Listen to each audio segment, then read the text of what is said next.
Hello students, this is Rajat and today we discuss about the relationship between MPS and MPC।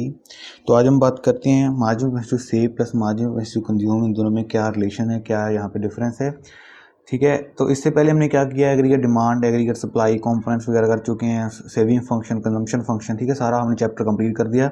अब हम इसके थोड़े से numerical question करेंगे एंड इसमें रिलेशन देखते हैं क्या होता है। लास्ट टॉपिक आपके इस चैप्टर का, इन दोनों में क्या रिलेशन है। ठीक है, वहाँ पे इसको देखते हैं।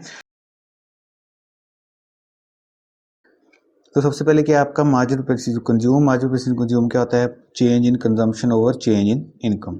मींस कंजम्पशन में कितना चेंज है और इनकम में कितना चेंज है। सेकंड क्या होता है आपका margin purchase to save, that is change in saving over change in income. And next is average propensity to consume, that is consumption over income. ठीक है, यहाँ पे चेंज नहीं है। And fourth one is average propensity to save, that is saving over income. तो ये था आपका मीन्स फॉर्मूले कह सकते हैं, मीन्स जहाँ एमपीसी किसकी इक्वल है, दिस इज ऑल अबाउट। और इसकी नेक्स्ट देखते हैं एमपीसी प्लस एमपीएस, इन दोनों को प्लस करेंगे तो हमारे पास क्या आता है 1। मीन्स जो भी हमने कंज्यूम किया, जो भी हमने सेव किया, इन दोनों को प्लस किया जाए। ऑलरेडी मैंने लास्ट वीडियो में भी ये बताया था, इन दोनों को प्लस करके कितना आता है आपका 1। Same A P C plus A P S. ठीक है, एवरेज में कंजम्पशन प्लस एवरेज में सेविंग, जो प्रोपेंसिटी उन दोनों को प्लस किया तो भी हमारा टोटल कितना आएगा 1। सेम कॉन्सेप्ट इस यहाँ पे लग रहा है, सेम कॉन्सेप्ट यहाँ पर मार्जिन में लगेगा। ठीक है, मार्जिन में से सेव प्लस मार्जिन में से consume is equal 1। Same average propensity, same average propensity save is equal to 1। ठीक है, तो ये था आपका रिलेशन इन दोनों में, मीन्स इन दोनों का प्लस क्या होता है 1। और इसको प्रूव करने के लिए आपको बुक में आपको बताया गया है कि इसको कैसे प्रूव किया गया है। देख लेते हैं थोड़ा सा इसका। जैसे एवरेज प्रोसेस कंज्यूम क्या होता है आपका, change in consumption over change in income. Plus में एवरेज प्रोसेस सेव क्या है आपका, change in saving over change in income. इन दोनों का एलसीएम लिया तो हमारे पास क्या है, change in income over change in consumption plus change in saving. अब देखिए change in consumption plus change in saving, तो ये क्या होता है आपका, change in consumption plus change in saving. Means जितना आपका कंजम्पशन में चेंज हुआ, जितना आपका सेविंग में चेंज हुआ, वो किसके इक्वल हो गया, चेंज इन इनकम के इक्वल। ठीक है, तो यहाँ पे हम ये कह सकते हैं कि this is equals to this. तो change in income over change in income, इसको कैंसिल किया तो हमारे पास क्या आता है 1। So here we can see that margin consume plus margin save is equals to 1। तो ये था आपका नॉर्मल सा। उसके बाद नेक्स्ट देखते हैं पहले, तो उसके बाद फॉर्मूले देखते हैं सारे यहाँ पे। मार्जिनल तो फर्स्ट फॉर्मूला क्या है आपका, कंजम्पशन का, consumption is equals to autonomous consumption plus V which is equals to V income. V क्या है आपकी, B is equals to marginal propensity to consume. ठीक है, तो वी क्या होती है आपकी, marginal propensity to consume, this is autonomous consumption, that is this is that consumption when your income is 0, this is your income. ठीक है, तो कंजम्पशन को फाइंड करने के लिए एंड सेविंग को फाइंड करने के लिए आपको क्या फॉर्मूला है, autonomous consumption minus plus bracket 1 minus V and income. तो 1 minus V is equals to M P S. Clear, M P S आपको पहले ही बताया था, एम पी एस कैसे आता है आपका, यहाँ से हम इसको फाइंड कर रहे हैं। ठीक है, saving is equals to this and consumption is equals to this. तो ये आपका फॉर्मूला सिंपल सा। अब इसका न्यूमेरिकल क्वेश्चन करके आपको और क्लियर करते हैं। ठीक है, अब देखिए ये आपका बुक में से क्वेश्चन है। यहाँ पे क्या गिवन है आपको, इनकम गिवन है, कंजम्पशन गिवन है, दो चीज़ें आपको गिवन है। यहाँ पे आपने एमपीएस एंड एपीएस दोनों को यहाँ पे फाइंड करना है। अब देखिए एमपीएस क्या होता है आपका, change in saving over change in income. Means saving में कितना चेंज है as compare to change in income. अब देखिए यहाँ से हमको चेंज इन इनकम तो फाइंड हो जाएगा क्योंकि हमारे पास इनकम ऑलरेडी गिवन है। ठीक है, तो यहाँ पे हम चेंज, यहाँ पे कितना कितना 50-50 का यहाँ पे चेंज हो रहा है, तो चेंज इन इनकम तो यहाँ पे फाइंड हो रहा है, लेकिन चेंज इन सेविंग यहाँ पे फाइंड नहीं हो रहा। तो चेंज इन सेविंग कैसे फाइंड होगा, तो यहाँ पे हम कैलकुलेट कर सकते हैं वाई। इनकम किसके इक्वल होती है आपकी, कंजम्पशन प्लस सेविंग के। तो यहाँ पे हमें कंजम्पशन भी गिवन है, इनकम गिवन है, तो हम यहाँ पे सेविंग फाइंड कर सकते हैं। तो फर्स्ट में आपकी सेविंग कितनी है, -15। क्लियर, सेकंड में सेविंग कितनी है आपकी 0, देन 15, देन 30। ठीक है, इनकम आपकी 150 है, उसमें से आपने 120 कंज्यूम किया, जिसका मतलब सेविंग आपकी 30 होगी। क्लियर, यहाँ पे आपकी क्या निकल रही है, दिस इज योर सेविंग। अब देखिए यहाँ पे हमने एमपीएस को कैलकुलेट करना है, तो एमपीएस फर्स्ट में क्या आएगी, ठीक है, ब्लैंक आएगी। उसके बाद सेकंड में चेंज इन, यहाँ पे चेंज कितना है सेकंड में 15 का, चेंज इन इनकम कितना है 50 का, कैंसिल किया तो आपका आंसर कितना आ रहा है 0.33। क्लियर। उसके बाद यहाँ पे थर्ड में देखिए चेंज कितना है 15 ओवर चेंज इन इनकम कितना है 50, सेम है 0.33। थर्ड में भी उसके बाद क्या लास्ट में change in 15 and change in income is 50। तो ये क्या है आपका, ऐसे आपका आंसर निकल सकता है MPS, margin propensity to save. Same आपने एवरेज प्रोपेंसिटी सेव निकालना है। एवरेज प्रोपेंसिटी सेव क्या होता है आपका, सेविंग ओवर इनकम। सेविंग आपको गिवन है, this is your saving, this is your income. Saving को इनकम से डिवाइड करो, ठीक है। तो सॉरी यहाँ पे गलती लिख दिया, यहाँ पे क्या आएगा APC, ठीक है। हमने क्या फाइंड करना है, एवरेज प्रोपेंसिटी टू कंज्यूम। तो एवरेज प्रोपेंसिटी कंज्यूम किसके इक्वल होता है, कंजम्पशन ओवर इनकम। कंजम्पशन कितनी है आपकी 15 ओवर इनकम कितनी है 50, ठीक है। सेकंड में consumption is equal 85 and your income is 100 and third में consumption 120 and your income is 150। तो ऐसे हम इसको जो एवरेज प्रोपेंसिटी कंज्यूम है यहाँ से इसको फाइंड कर सकते हैं। I hope this is clear. And एक और क्वेश्चन करते हैं इसके बाद।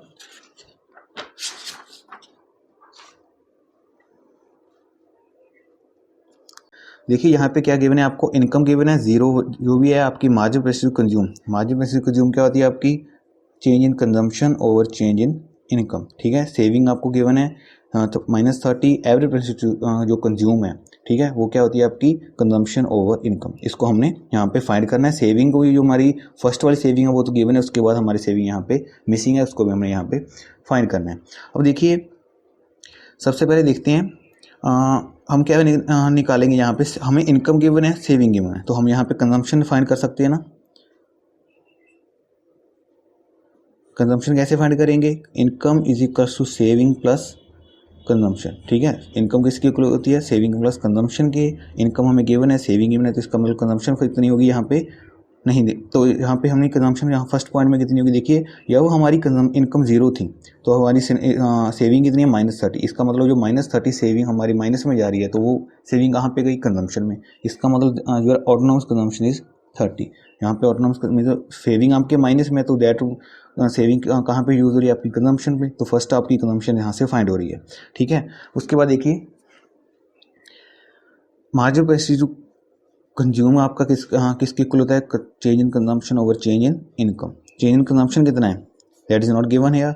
मार्जिन कंज्यूम हमें गिवन है 0.75। चेंज इन इनकम, इनकम में चेंज कितना है 100, ठीक है। यहाँ पे 100 का चेंज है एंड यहाँ पे हम इसको क्रॉस मल्टीप्लाई करेंगे तो कितना आएगा 0.75 ओवर 100। तो इसको कैंसिल किया तो हमारे पास क्या आया, change in consumption is equals to 75। Clear. तो 75 हमारे जो चेंज इन कंजम्पशन है, मीन्स कंजम्पशन में चेंज कितना हुआ 75 का। तो फर्स्ट कंजम्पशन कितनी थी हमारी 30, चेंज इन कंजम्पशन कितना है 75।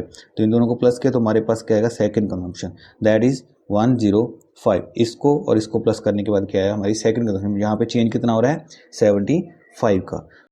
तो उसके बाद हम थर्ड कंजम्पशन को फाइंड करेंगे, ठीक है। थर्ड कंजम्पशन कैसे फाइंड होगी, सेम चेंज इन कंजम्पशन और चेंज इन इनकम। यहाँ पे कंजम्पशन में कितना चेंज है वो हमें गिवन नहीं है। चेंज इन इनकम कितना है 100 एंड MPC कितनी है अब 0.75, ठीक है। तो सेम ही हम इसको दोबारा करेंगे तो उससे आंसर फिर कितना आएगा 75। मीन्स यहाँ पे कंजम्पशन में हर बार चेंज कितना हो रहा है 75 का, ठीक है। तो इसमें 75 प्लस किया तो कितना है 180 एंड फिर 75 प्लस किए तो कितना है 1255। तो यहाँ से आपकी कंजम्पशन यहाँ से फाइंड हो रही है, ठीक है। सेविंग हम यहाँ से इसको फाइंड कर सकते हैं। देखिए इनकम आपकी 100 है, कंजम्पशन आपकी 105 है, तो इसका मतलब आपकी सेविंग कितनी होगी माइनस में 5। इनकम 200, कंजम्पशन 180, तो आपकी सेविंग कितनी होगी 20। Income 300, consumption 255 and your saving is 45, ठीक है। तो इस तरीके से हम कंजम्पशन ओवर इनकम, इन दोनों को कंजम्पशन ओवर इनकम करेंगे तो हमारे पास क्या आएगा एवरेज प्रोपेंसिटी कंज्यूम। हम अपना आंसर को यहाँ से निकाल सकते हैं। देखिए कंजम्पशन कितनी है हमारी 30, इनकम कितनी है 0, तो यहाँ से क्या आएगा आपका blank. Then consumption is your 105, this is your consumption 105। Income कितनी है आपकी 100, ठीक है। कंजम्पशन कितनी है आपकी यहाँ पे 180, income 200, consumption is 255 and income is 300, ठीक है। This is your average propensity to consume. तो इस तरह से हम एवरेज प्रोपेंसिटी कंज्यूम को यहाँ से कैलकुलेट कर सकते हैं। चलिए इसका एक और क्वेश्चन न्यूमेरिकल करते हैं, बाकी क्वेश्चन आप प्लीज़ अपने आप ट्राई कीजिएगा। फर्स्ट क्या आपका find consumption and saving, means यहाँ पे हमने कंजम्पशन सेविंग दोनों फाइंड करनी है। जब आपको ऑटोनोमस कंजम्पशन 100 गिवन है, एमपीसी आपको 0.5 गिवन है एंड आपकी इनकम यहाँ पे कितनी है 2000, ठीक है। हाँ, इतना क्वेश्चन पहले आप इसको सॉल्व कीजिए, कंजम्पशन को यहाँ से फाइंड करते हैं। देखिए आपकी इनकम 200 है, आपकी इनकम जो है 200 है और यहाँ पे हमें ये पता है कि जो आपकी autonomous consumption that is your 100, इसका मतलब यहाँ पे हम कौन सा फॉर्मूला लगाएंगे, consumption is equals to autonomous consumption plus V Y. और वी वाई क्या होता है, वी इज इक्वल्स टू आपको ऑलरेडी पता है एवरेज कैपेसिटी टू कंज्यूम, ठीक है। Autonomous consumption is 100 plus V कितनी है आपकी 0.5 एंड इनकम कितनी होगी आपकी 2000, ठीक है। This your income. तो आपकी यहाँ से क्या निकल के आएगी, कंजम्पशन निकल के आएगी। कितनी कंजम्पशन थी आपकी 100 प्लस यहाँ पे कितना होगा, इसको मल्टीप्लाई किया 1000 एंड योर कंजम्पशन कितनी आ गई आपकी 1100, ठीक है। तो आपकी कंजम्पशन 1100 है जबकि आपकी इनकम कितनी थी वहाँ पे 200। तो हियर योर सेविंग कितनी है यहाँ पे आपकी 900, ठीक है। इनकम 2000 थी, कंजम्पशन आपकी 1100 रुपये है, उसमें सेविंग आपका कितना है 900, ठीक है। उसके बाद नेक्स्ट क्वेश्चन पढ़ते हैं। यहाँ पे आपकी कंजम्पशन सेविंग दोनों फाइंड हो चुके हैं। नेक्स्ट क्वेश्चन क्या है, is there increase in income as compare to consumption when income changes to 2500।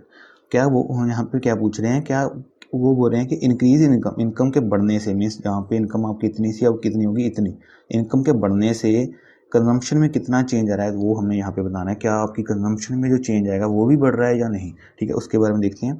अब इसी क्वेश्चन को दोबारा करेंगे जब आपकी इनकम कितनी है 2500, ठीक है। तो उसी फॉर्मूले को फिर लगाना है, consumption plus V Y. Consumption कितनी है ऑटोनॉमस कंजम्पशन, वो तो सेम ही आपकी 100, एमपीसी कितनी है आपकी 0.5 एंड इनकम कितनी है आपकी यहाँ पे 2500, ठीक है। इसको मल्टीप्लाई किया तो कितना आता है हमारे पास 1250, आंसर कितना आया 1350। This is your consumption. यहाँ से आपकी कंजम्पशन फाइंड होगी 1350 जबकि आपकी इनकम कितनी थी 25 रुपये। अब इसमें से आप सेविंग फाइंड कर सकते हैं, सेविंग कितना हो गया आपका 1150, ठीक है। तो यहाँ पे क्या बोला गया कि यहाँ पे जो इनकम में चेंज है, यहाँ पे जो इनकम में चेंज हो रहा है वो कंजम्पशन के चेंज से ग्रेटर है या नहीं।